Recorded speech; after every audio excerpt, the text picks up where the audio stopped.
Kayaknya ini tuh salah satu kue yang aku tuh nggak pernah bosen makannya. Bahkan pagi tadi pun ke pasar aku belinya ini kue. Padahal bikinnya gampang loh. Ini pakai gula merah, daun pandan, garam dikit aja. 4 sendok makan gula putih, boleh di skip kalau nggak suka. Dan 800 ml santan kental. Mesti santan kental ya kalau mau hasilnya itu oke. Nah ini dimasak sampai gulanya larut. Setelah gulanya larut, ini didiamin sebentar supaya nggak terlalu panas lagi. Nggak terlalu panas lagi bisa disaring. Disaring ini karena gula merah kan kadang-kadang kotor ya. Tapi kadang aku tuh kalau misalnya bisa memastikan gula merahnya bersih, kita tahu kan siapa yang bikin, ya nggak perlu disaring lagi. Di wadah lain aku siapin tepung tapioka, aku pakai 250 gram, pakai merek apa aja, tapi aku pakai merek ini biasanya memang ya. Terus ini mau aku masukin air gula merahnya sedikit demi sedikit aja sambil terus diaduk supaya nggak gampang ngegumpal. Meski kadang walaupun udah diaduk-aduk kayak gini, masukinnya dikit-dikit tetap aja tuh ngegumpal di bagian bawahnya. Terakhir baru aku masukin sisa air gula merah yang masih ada sambil diaduk terus. Nah ini kalau udah selesai bisa langsung dimasukin ke wadah yang udah diolesin sama minyak ya. Dan di sini aku tambahin alas daun pisang supaya nanti gampang ngeluarinnya. Sambil aku pecahin nih bagian bawahnya, ternyata tetap ada tuh yang ngegrindil sedikit-sedikit. Oh ya, kalau misalnya pakai tepung rumbia kurang cocok pakai metode kukus kayak gini. Aku udah coba pakai tepung rumbia dan hasilnya itu dia nggak gimana ya, nyatu kuenya, hasilnya nggak bagus, dia itu mengendap di bagian bawah.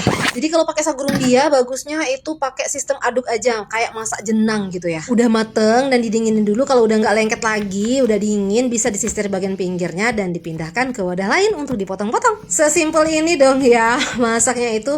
Ini sengaja aku kasih aku sisir dulu ya bagian pinggirnya itu supaya gampang nanti nggak lengket-lengket, karena kan memang daun pisangnya tadi cuma bagian bawah aja, nggak ke samping-samping gitu. Terus ini kelapa parut setengah tua aku sengaja letakin di bagian dasar wadah buat ngeletakin ongol-ongolnya supaya nanti ongol-ongolnya itu nggak lengket, sekalian nanti kan buat baluran si ongol-ongol. Kalau mau lebih awet, ongol-ongolnya itu memang diperkirakan nggak bakalan langsung habis.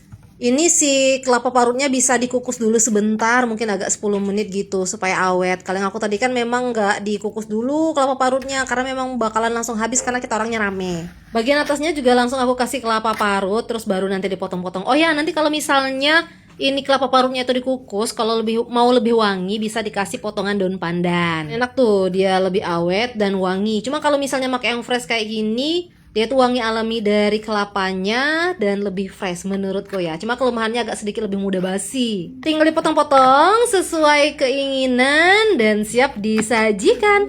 Mantep banget, ini tuh kenyal, manis, gurih dari kelapanya. Ini aku pakai kata gurih buat kelapa sering diprotes ya, padahal memang kelapa itu gurih rasanya ya. Coba cari deh di internet kalau nggak percaya. Ini bisa disajikan buat makan bareng-bareng, buat snack box. Mantep banget. Bisa dimakan dari yang kecil sampai yang tua nih. Makasih banyak sudah mampir. Murah rezeki, sehat selalu. Selamat mencoba di rumah. Yakinlah ini tuh enaknya pakai banget.